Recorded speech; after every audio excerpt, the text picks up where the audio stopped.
사랑하는 명성교회 성도 여러분, 안녕하세요. 안녕하세요. 바타 5분의 김덕 전도사입니다. 오늘 본문은 에스겔 28장부터 30장까지의 내용입니다.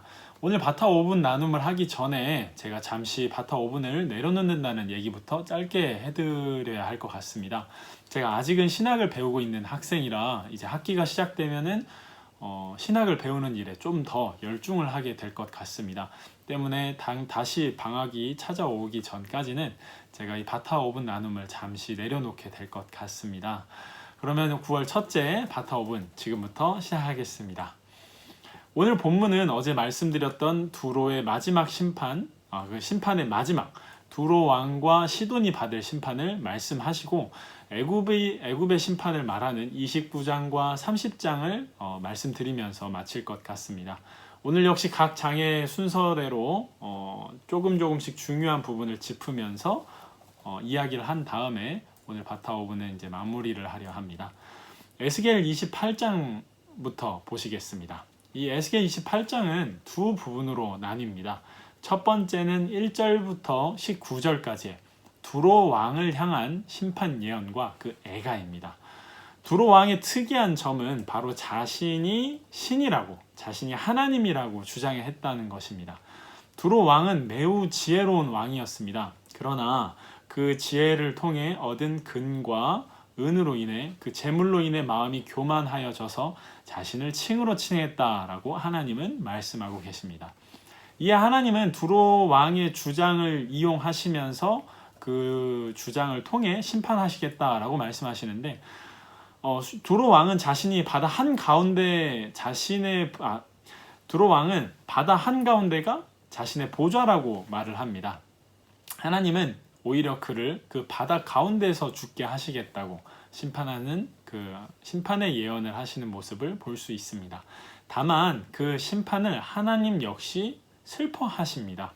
12절 후반절에는 너는 완전한 도장이었고 지혜가 충족하며 온전히 아름다웠도다 라고 하십니다.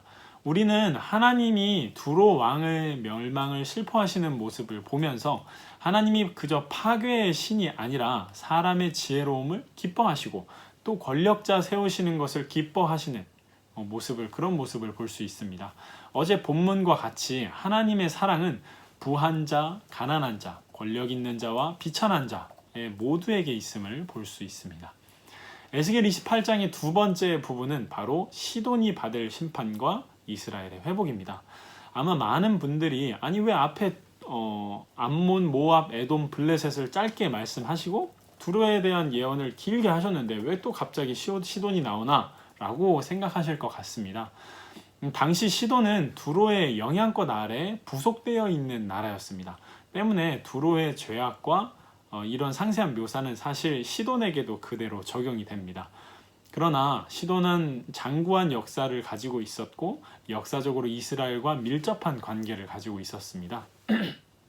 때문에 하나님은 마지막으로 시돈을 말씀하시면서 이스라엘의 회복을 예언하시는 모습을 볼 수 있습니다. 다음은 애굽에 대한 심판과 그 예언을 함께 보시겠습니다. 애굽 심판 예언은 사실 29장부터 총 4장의 말씀이 애굽 심판에 대한 내용입니다. 하지만 오늘은 이제 29장과 30장 두 장을 보시면서 각 부분에 나타난 하나님의 말씀을 살펴보는 시간 함께 가지시겠습니다.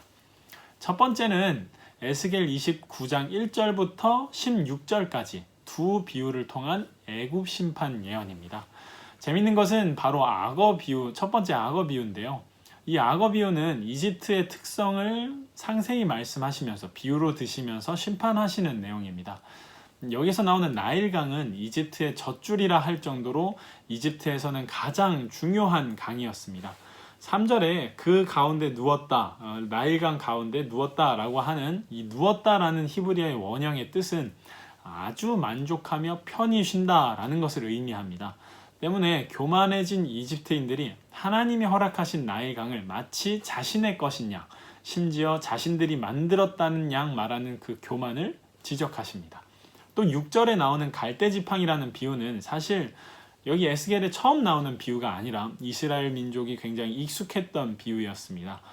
열왕기하 18장에도 그리고 이사야 36장에서도 상한 갈대 지팡이라는 라고 말씀하시는 부분이 나옵니다. 이거는 느부갓네살을 대항하기에 너무도 약함에도 불구하고 느부갓네살을 대항하기에는 아직 부족함에도 불구하고 다른 나라의 마음을 사려는 그 교만한 모습을 꼬집는 모습입니다.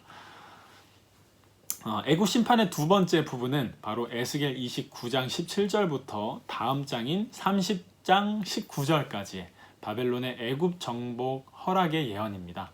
이 애굽 정복의 예언의 특별한 점, 이 두 번째 특별한 점은 바벨론이 두로와 싸울 때 많이 수고했지만 얻은 것이 많이 없었기에 그 값을 애굽에게서 찾을 것이라는 그 말씀이 특별하기 때문입니다. 이것은 두 가지의 의미를 가집니다.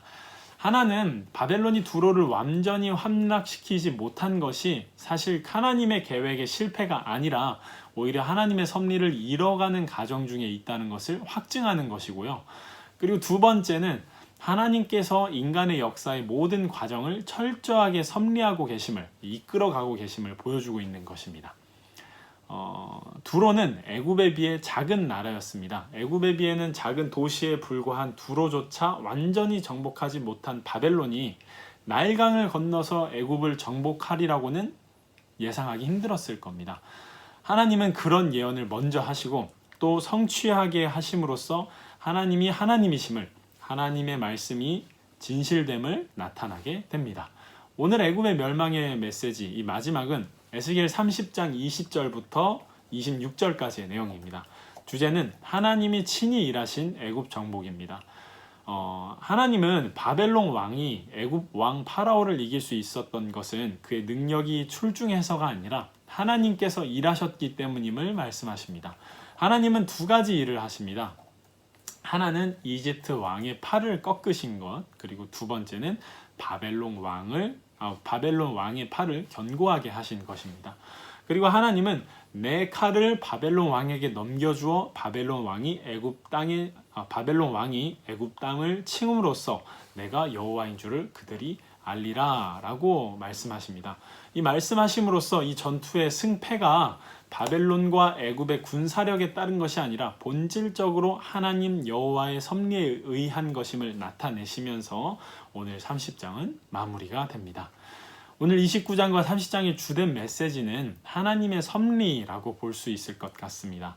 사람의 노력과 그 지혜의 총명을 기뻐하시고 또 사랑까지 하시지만 결국 그 모든 것을 결정짓는 것은 사람이 자랑하던 인맥이나 인구수나 전투력이 아니라 결국 하나님의 뜻, 하나님의 섭리임을 알 수 있습니다. 역사가 결국 하나님의 것임을 오늘 본문에서 가장 잘 드러낸 것이 아닌가 생각됩니다. 오늘의 바타 5분은 여기서 마치겠습니다. 감사합니다.